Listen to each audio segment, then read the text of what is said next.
Why did you drop out of the Senate race? For a while, you've been saying that you were seriously considering running for the United States Senate against Kirsten Gillibrand, who was appointed by Governor Paterson. And just recently, you made the decision that this wasn't the race for you. Right. I formed an exploratory committee about 7 months ago, and I've been traveling the state, meeting with Democratic activists and grassroots voters and elected officials and building support. And just over the past few weeks, I picked up 2 Democratic clubs in Manhattan that were going to endorse me, and a number of progressive organizations. But then a mutual friend, it was actually Andy Tobias, the treasurer of the Democratic National Committee, who had been trying to talk me out of running for months. I mean, friendly conversations. Suggested several weeks ago that asked whether I would be open to having a private dinner with Senator Gillibrand. Thought about it for a few days, and I finally decided, well, why the heck not? I'll at least speak with her. And I flew down to D.C. and met with her at the Capitol Grill for 3 hours. And we spent the first 5 minutes exchanging photos of our kids. But then I said, Kirsten, let's get to the elephant in the room. Let's start with gun control. And then we moved to immigration. And then it was tobacco, and then it was gay rights. And anyway, 3 hours going from issue to issue. And I basically, I had formed an early impression of her as a flip-flopper and someone who had no core values or wouldn't fight for her core values. And it was based on media reports and based on secondhand stories.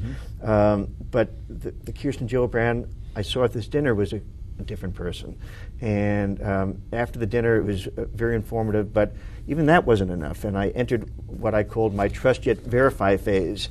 And over the next week, I worked with some of her staff members, and they sent me documentation and transcripts to back up what she said at the dinner. And anyway, at the end of the week, I decided that she would vote the same way I would vote, would work as hard as I would, and would fight just as hard for progressive values as I would. And it basically took away my rationale for running.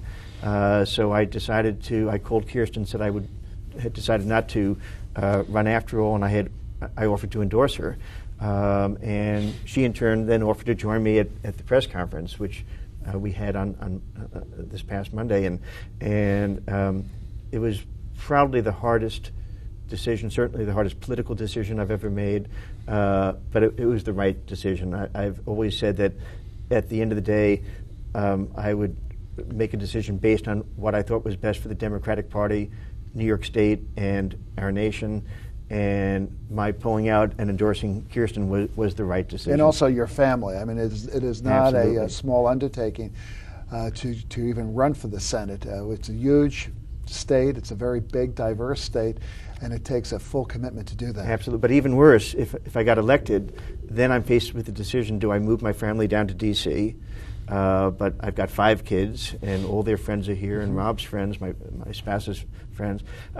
So with Kirsten, she has 2 young kids. She moved her family. Her husband got a job down in D.C., and so she gets to see her family every night. With me, it would have been problematic. And plus, I have a business to run, so there was that as well. With over 178 people who depend on your leadership every day to make sure that they're able to support their families and produce high-quality products. So, hence my conflict. And for weeks, I had put together a list, 2 columns: reasons to run, reasons not to run, with bullet points on each one, cogent arguments. And at the end of the day, though, the rationale for not running outweighed the rationale for running. Most people say running for office, by definition, is an irrational act, and it's driven more by ego. It sounds like you really worked very hard not to get caught up in all the hype, but look at this thing as I don't think I have much of an ego. At least I hope I don't. And if not, I got a lot of friends that will knock me off that pedestal if I climb on top of it. And a bunch of kids who will be right 5 there kids, ahead of them. absolutely. All right, we have to take a short break. When we come back, we're going to continue our conversation with Suffolk County Legislator John Cooper. Don't go away.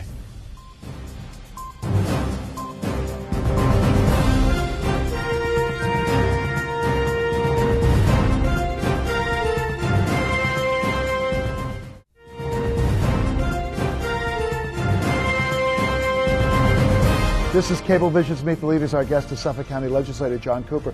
Legislator Cooper, as you think about the next term and last term for you as a county legislator, what are your top priorities?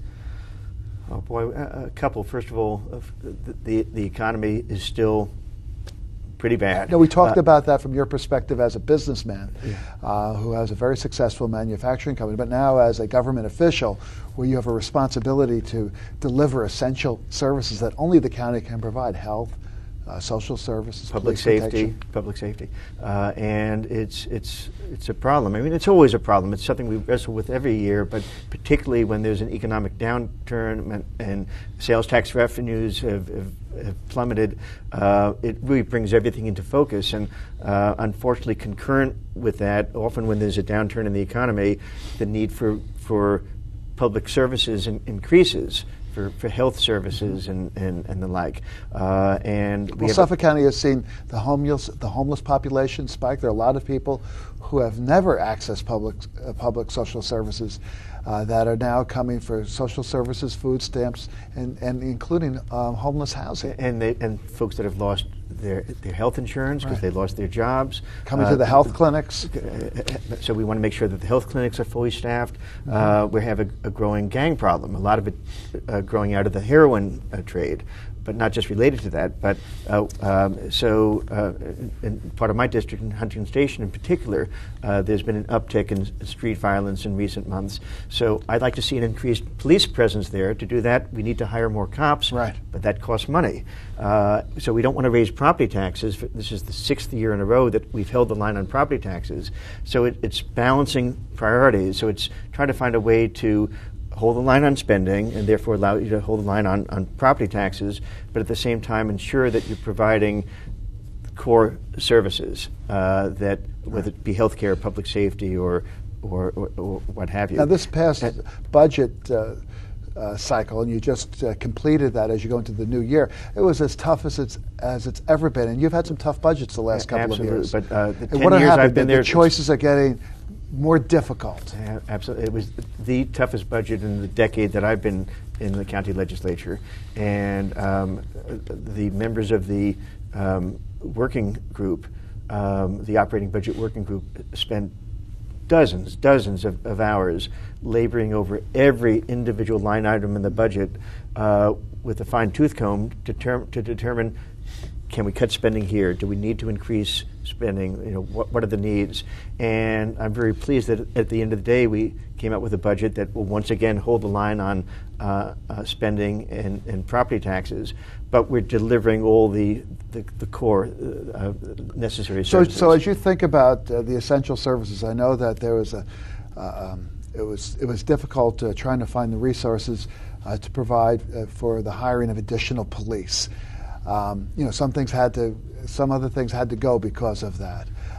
Making sure, as you point out, that the health clinics are adequately staffed, and that you've got public health nurses, who are out there providing support to women who are pregnant, who you want to make sure that they have successful pregnancies. So how do you strike that balance? What were some of the things that you would have liked to have done that you didn't do, and what were some of the things that you were able to get into this budget?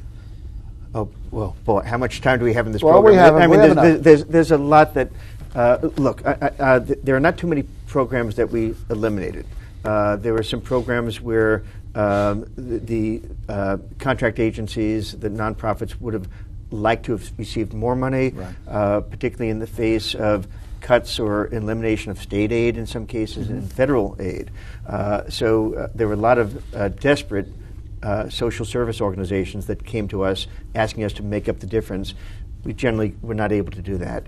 But we've cut legislative staff. We've reduced the size of the legislative fleet. We've civilianized positions in the police department.